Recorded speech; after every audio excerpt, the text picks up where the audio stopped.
This breaking news, the president of Chevrolet, the U.S. auto manufacturing giant, has been indicted by Russian authorities.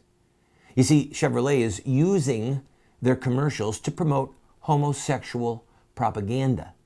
Those commercials, which aired during the Olympics here in America, are also airing in Russia online.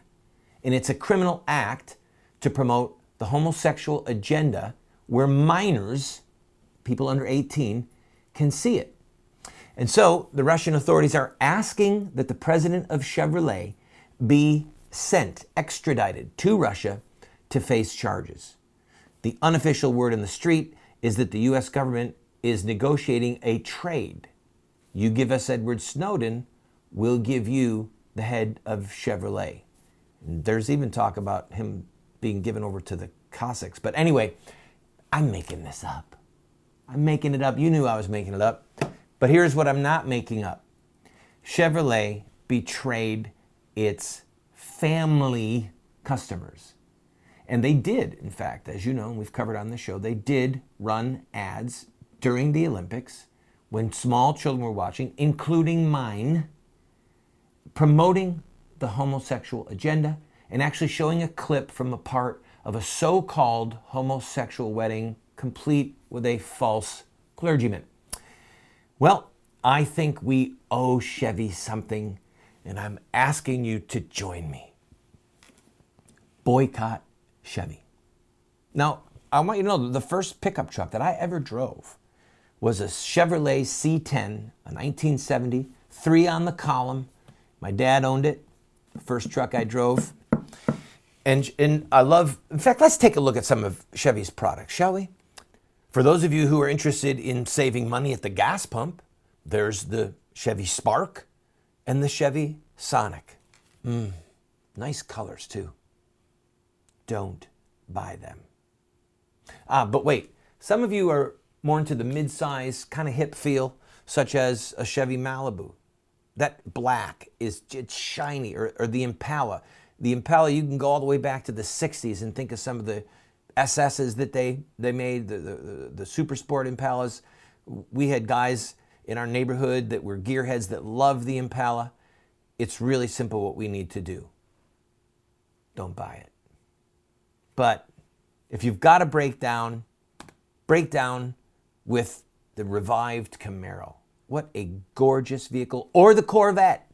The only American sports car to be sold consistently overseas is the Corvette. Boycott. My wife and I owned, go to the trucks and vans, my wife and I owned a Chevy conversion van. It was wonderful.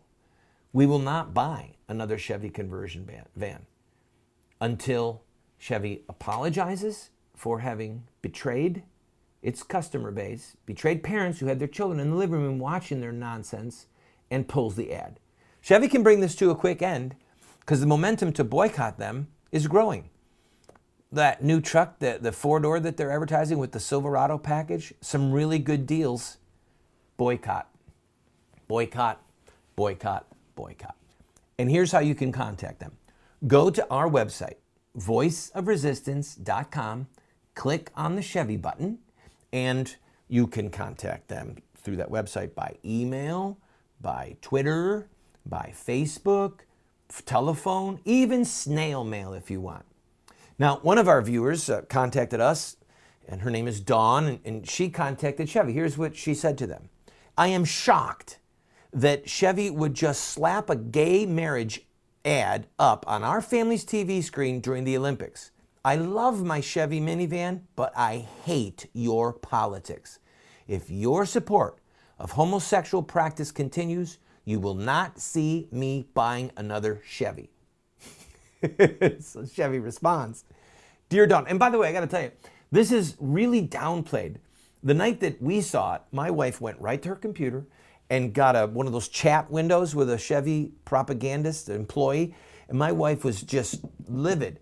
And the pre-made responses were, we support diversity, we support the LBDJ, or whatever they are, the lesbian, whatever it is, the LBTJ. How can I not get that right? I just can't take them seriously. but I should. So anyway, my wife was going at it, and they had one propaganda response after another, defending themselves. Now listen to their response. Dear Dawn, thank you for contacting the Chevrolet Customer Assistance Center. We appreciate you taking the time to write us regarding our Chevrolet commercial. We respect and appreciate your feedback, and we do consider various viewpoints from all of our customers as we continue to develop advertising for our product. Thank you again for taking the time to let us know how you feel. And then they go on to say, if you want any more information about a Chevrolet product, call here, go there. This is so ratcheted back so quickly. They have to be coming under so much fire. And by the way, there's a lot of godly Christian owners of Chevrolet dealerships, especially throughout the South. You better believe that some of those owners are picking up the phone and calling up their rep in Detroit and saying, have you people lost your mind? What are you doing to me? They will boycott me down here. They've already called me and told me, you're hurting my business. And we don't have any complaint with the fine employees of Chevy or with the godly people that own Chevrolet dealerships. And as I said, I've owned Chevy products. But this is a frontal assault on the family. It's a frontal assault on the laws of God himself. And if we cannot muster the strength and the valor and the conviction to boycott this company and teach them a lesson, and to teach every other huge corporation that's watching this right now saying, okay, what do we do? What do we do? If we don't have the moral fiber to fight them on this exact field of battle right now, then we are dead in the water. But I don't think we are. I think there are people out there who are ready to resist evil. That's why you're watching The Voice of Resistance. Go get them.